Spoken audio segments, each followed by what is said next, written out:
মা বাড়ি থেকে কী কী পাঠালো দেখি। এটা হচ্ছে দেশি হাঁস বা মুরগির ডিম, যে কোনো একটা হবে।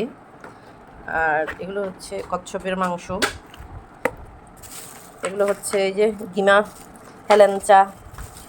হেলাঞ্চাগুলো বড়া করব। আর গিমাগুলো হচ্ছে আলু ভাঙা দিয়ে রান্না করলে খুব ভালো লাগে। এখানেও হচ্ছে মিক্স শাক, তারপরে লাস্টে কিছু কুমড়ার ডাঁটা, আর আছে হচ্ছে এই যে ছোটো ছোটো বেগুনগুলো, আর হচ্ছে ধুতুরা ফুলের চারা, এগুলো লাগাবো। আর এখানে হচ্ছে যে আমার মেয়ের কফ লাগে, মানে ঘন ঘন কাশি হয় আর কি। এই যে পাথরকুচি পাতাটা, এটা কিন্তু খুব উপকারী, একটু গরম ভাপে দিয়ে রসটা খাওয়াতে পারলে।